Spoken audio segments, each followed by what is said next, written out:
এসআইআরকে কেন্দ্র করেই বাংলায় একটা বড় ধরনের ঘটনা ঘটতে চলেছে। পশ্চিমবঙ্গে এসআইআর ঘোষণা হতেই বেজায় চটেছে তৃণমূলের নেতা নেত্রীরা। পায়ের তলার মাটি নয়, গদিও হাতছাড়া হতে পারে শাসক দল তৃণমূল কংগ্রেস সরকারের। অতিরিক্ত ভোটার যদি রাতারাতি বাতিল হয়ে যায় তাহলে তো পায়ের তলায় মাটি সরে যাবেই তৃণমূল নেতা নেত্রীদের। এ রাজ্যে যখনই কোনো নির্বাচন হয়েছে তখনই কোনো না কোনো মৃত্যুর ঘটনা ঘটেছে। 2026-এর বিধানসভা নির্বাচনের আগে বাংলার ছবি অনেকটাই বদলে যেতে পারে। কেন এমন কথা বলছি যে বাংলার ছবি বদলে দিতে পারে? 2026-এর বিধানসভা নির্বাচনের আগে এমনই একটা পরিস্থিতি তৈরি হতে চলেছে এবং যে এসআইআর প্রক্রিয়া ইতিমধ্যেই শুরু হয়েছে বাংলায়, সেই এসআইআরকে কেন্দ্র করেই বাংলায় একটা বড় ধরনের ঘটনা ঘটতে চলেছে। কি সেই ঘটনা? 2026-এর বিধানসভা নির্বাচনের আগে বাংলায় রাষ্ট্রপতি শাসন হবে। সত্যি এটা কি বিশ্বাসযোগ্য? হ্যাঁ, এমনই ভবিষ্যৎবাণী করেছেন একজন জ্যোতিষী।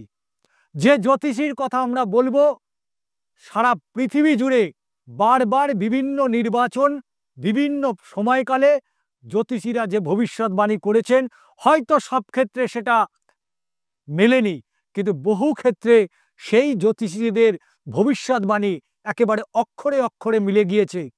2026-এর বিধানসভা নির্বাচনের আগে 2025-এর একেবারে শেষের দিকে রাজ্যে রাষ্ট্রপতি শাসন হতে পারে, এমনটাই কিন্তু আশঙ্কা রয়েছে এবং সেই দিকেই এগোচ্ছে। সার্বিক রাজনৈতিক যে পরিস্থিতি, যেভাবে মানুষের মধ্যে ক্ষোভ, মানুষের মধ্যে উৎকণ্ঠা, মানুষের মধ্যে যে ভয় ভীতি কাজ করতে শুরু করেছে, তাতে করেই কিন্তু আগামীতে বাংলায় রাষ্ট্রপতি শাসন হওয়ার দিকেই কিন্তু এগিয়ে চলেছে। এ বিষয়ে সম্পূর্ণ বিষয়টাকে শুনুন, ভিডিওটা কি দেখতে থাকুন। 2025-এর শেষেই রাষ্ট্রপতি শাসন হতে পারে পশ্চিমবঙ্গে, 26-এর ভোটের আগেই এক অন্য রূপ দেখবে বাংলা, এই ভবিষ্যৎবাণী করেছেন বিখ্যাত জ্যোতিষী শর্মিষ্ঠা ধস। কেন এরকম ভবিষ্যৎবাণী? বহুদিন ধরেই বারবার এই ধরনের দাবি করে আসছিলেন এ রাজ্যের বিরোধী দলনেতা থেকে অগ্নিমিত্রা পাল, দিলীপ ঘোষ। এবার কি তাহলে সেদিকে এগোচ্ছে রাজ্য? পশ্চিমবঙ্গে এসআইআর ঘোষণা হতেই বেজায় চটেছে তৃণমূলের নেতা নেত্রীরা। কখনো হুমকি দিচ্ছে, কখনো বা নির্বাচন কমিশনকেও হুমকি দিচ্ছে, কখনো নিদান দিচ্ছে বিজেপিকে পুড়িয়ে মারার, আবার কখনো পোস্টে বেঁধে রাখার। এসআইআরে বাদ যেতে পারে 1 কোটি ভুয়ো ভোটার। যদি তা হয় তবে পায়ের তলার মাটি নয়, গদিও হাতছাড়া হতে পারে শাসক দল তৃণমূল কংগ্রেস সরকারে। আর এই আছি হয়তো ভয় পেয়েছে তৃণমূল নেতা নেত্রীরা, তাই তারা বারবার দিয়ে যাচ্ছে হুমকি। তাহলে কি সত্যি এক বড় হিংসার মুখে ঢলে পড়ছে বাংলা? 2021-এর মতো কি ফের বাংলায় জ্বলবে আগুন, ফাটবে বোমা? সত্যি কি জারি হতে পারে রাষ্ট্রপতি শাসন? কোন অঙ্কে ঘুরবে পশ্চিমবঙ্গের খেলা? আজ দাদা দিদির রাজনীতির পরিসংখ্যান প্রমাণ দিয়ে আমরা তুলে ধরবো এমন কিছু তথ্য যা আপনাকে চমকে দিতে পারে। 2025-এর জুলাই মাসে বহু প্রচলিত একটি সংবাদ মাধ্যমে এক সাক্ষাৎকারে ভয়ানক ভবিষ্যৎবাণী করেছিলেন জ্যোতিষী শর্মিষ্ঠা ধস। এর আগেও তার বহু ভবিষ্যৎবাণী সত্যি হয়েছে। তিনি সাক্ষাৎকারে বলেছেন যে 26-এর ভোটে জিততে পারবে না মমতা বন্দ্যোপাধ্যায়, এমনকি চলতি বছরের শেষে জারি হতে পারে রাষ্ট্রপতি শাসন। সারা দেশের চেয়ে বেশি পশ্চিমবঙ্গে চলবে অরাজকতা, খারাপ সময় চলবে মমতা বন্দ্যোপাধ্যায়। তবে ভবিষ্যৎবাণী বাদ দিয়ে কিছু ফ্যাক্ট তুলে ধরবো। তার কারণ 2024 সালে সন্দেশখালীর ন্যাশনাল কমিশন ফর শিডিউল কেস্ট অর্থাৎ এনসিএসসির প্রধান অরুণ হালদার দেশের রাষ্ট্রপতি দ্রৌপদী মুর্মুকে একটি রিপোর্টে জানায় যত তাড়াতাড়ি সম্ভব রাজ্যে রাষ্ট্রপতি শাসন করা উচিত। এক মহিলা জাতীয় কমিশনের সদস্য, তিনিও এই মর্মে রাষ্ট্রপতি দ্রৌপদী মুর্মুকে রিপোর্ট দিয়ে এনসিএসসির আবেদন তারা সমর্থন জানিয়েছে। এছাড়া বিজেপির শুভেন্দু অধিকারী থেকে শুরু করে দিলীপ ঘোষ, অগ্নিমিত্রা পল থেকে মিঠুন চক্রবর্তী, শ্রমিক ভট্টাচার্য রাজ্যের একাধিকবার তারা দাবি তুলেছেন রাষ্ট্রপতি শাসনের। এবং এমনকি চলতি বছরে রাজ্যের ওয়াকফ সংশোধনী যে আইন নিয়ে যেভাবে হিংসার বাতাবরণ তৈরি হয়েছিল, তাতে বেশ কিছু ক্ষতিগ্রস্ত যে মুর্শিদাবাদের স্থানীয়রা, এবং তারা এই ঘটনার পর থেকেই রাজ্যের রাষ্ট্রপতি শাসনের দাবি করেছেন।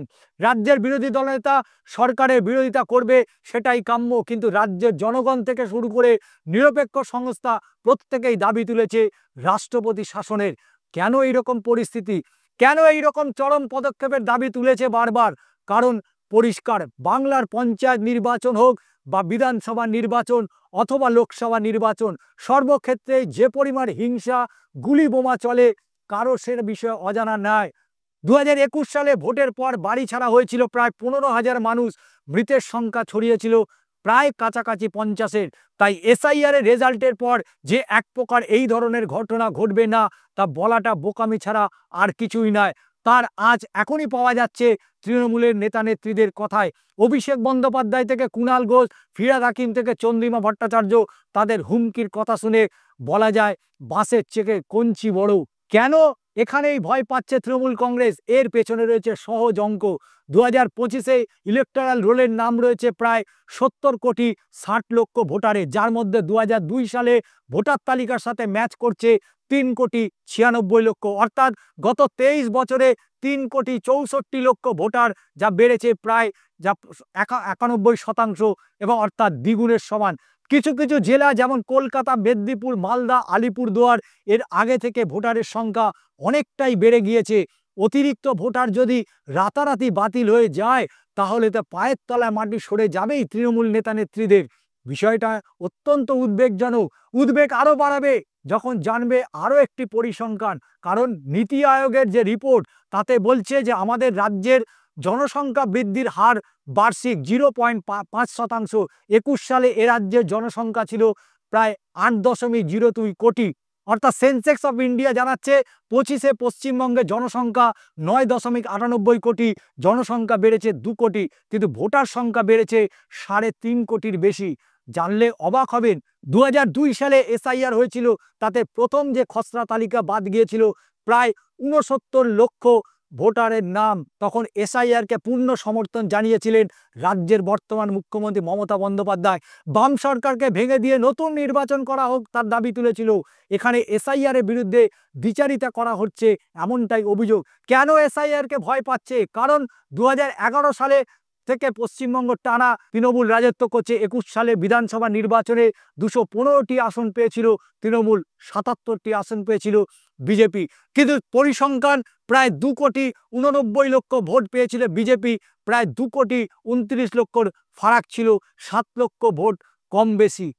অন্যদিকে ইসিআই কি জানাচ্ছে, 2021 সালে ভোটের মোট 294টি আসনের মধ্যে এমন 70টি আসন যেখানে অবশ্যই অনেকটাই ফারাক। বিহারের মতো পশ্চিমবঙ্গে 70 লক্ষ ভোটারের যদি নাম বাদ যায় তাহলে কিন্তু 10% ভোট কমে যাবে। অঙ্ক থেকে দেখা যাচ্ছে বিরাট পরিবর্তন, বদলে যেতে পারে পশ্চিমবঙ্গের খেলা। বিহারে এসআইআর শুরু হয়েছে, ধরা পড়েছে অনুপ্রবেশকারীদের নাম। বিহারে এসআইআর লাগু হওয়ার পর থেকেই ভয় পেয়ে ভোটার তালিকার নাম তোলার জন্য হিড়িক উঠেছে পশ্চিমবঙ্গের সীমান্তবর্তী এলাকাগুলো। এবং গত 1 জুন থেকে 7 আগস্ট পর্যন্ত 10.4% আবেদন জমা পড়েছে কমিশনে, এবং এর মাত্র 6.5% যা গৃহীত হয়েছে। 40.23% আবেদনপত্র ভুয়ো নথি থাকায় বাতিল হয়ে গেছে। যে সমস্ত জেলা থেকে বেশি বাতিল হয়েছে সেগুলো মুর্শিদাবাদ, উত্তর দিনাজপুর, মালদা, দক্ষিণ 24 পরগনা। বুঝতেই পারছেন এসআইআর এর ঝড়ে বড় সড়ো ধাক্কা যে খাবে তৃণমূল স্পষ্ট হয়ে যাচ্ছে, এবং তাই আশঙ্কা করা হচ্ছে বাংলায় 70 থেকে 80 লক্ষ ভোটার গায়েব হয়ে যাওয়া, তাহলে হিংসা দাঙ্গা চান্স তো বাড়বে। সেটা রুখতে গেলে রাষ্ট্রপতি শাসন ছাড়া বিকল্প কোনো পথ নেই। সাম্প্রতি সময় যে একের পর এক ঘটনা ঘটছে, বহু মানুষ ইতিমধ্যেই আতঙ্কিত, ভয়ে তারা কিন্তু কেউ আত্মহত্যার পথ বেছে নিয়েছে, আত্মহত্যাও করেছে। এই রকম যখন পরিস্থিতি তৈরি হচ্ছে এবং যে সময় পূর্ণাঙ্গ যে খসড়া ভোটার তালিকা প্রকাশ হবে, তারপরের ছবিটা কি হবে? তারপরের ছবিটা এই রাজ্যের কোন দিকে মোড় নেবে এ কথা বলার অপেক্ষা রাখছে না। যেখানে একটা ভোটের জন্য রক্তগঙ্গা বয়ে যাচ্ছে, যেখানে একটা ভোটের জন্য এত হিংসার ঘটনা ঘটছে, সেখানে লক্ষ লক্ষ মানুষের যদি ভোটার তালিকা থেকে নাম বাদ চলে যায় তাহলে শাসক দলের কপালে তো চিন্তার ভাঁজ পড়বেই। এবং এই কপালে চিন্তার ভাঁজ থেকেই কিন্তু রাজ্যের হিংসার পরিস্থিতি তৈরি হওয়ার একটা জায়গা থেকে যাচ্ছে। অস্বীকার কি করার কোনো জায়গা আছে? পুরসভা নির্বাচন হোক বা পঞ্চায়েত নির্বাচন হোক, বিধানসভা হোক বা লোকসভা, এ রাজ্যে যখনই কোনো নির্বাচন হয়েছে তখনই কোনো না কোনো মৃত্যুর ঘটনা ঘটেছে। তাহলে সেই জায়গায় দাঁড়িয়ে 1 থেকে 5টা ভোটের জন্য যদি মৃত্যুর মতো ঘটনা ঘটে, সেক্ষেত্রে 70 থেকে 1 কোটি মানুষের যদি ভোটার লিস্ট থেকে নাম বাদ যায়, তাহলে পরিস্থিতি কি তৈরি হতে পারে, সেই আশঙ্কায় রাষ্ট্রপতি শাসনের দিকেই মূলত আবেদন রেখেছে এ রাজ্যের বিরোধী রাজনৈতিক দলগুলো। আবারও আসবো, আবারও এই ধরনের কোনো ভিডিও আপনাদের কাছে পৌঁছে দেব, পরিসংখ্যান তথ্য দিয়েই মূলত এই ভিডিও আপনাদের সামনে পৌঁছে দেব। পছন্দ হলে লাইক করুন, শেয়ার করুন এবং অবশ্যই ক্লিক করুন সাবস্ক্রাইবে।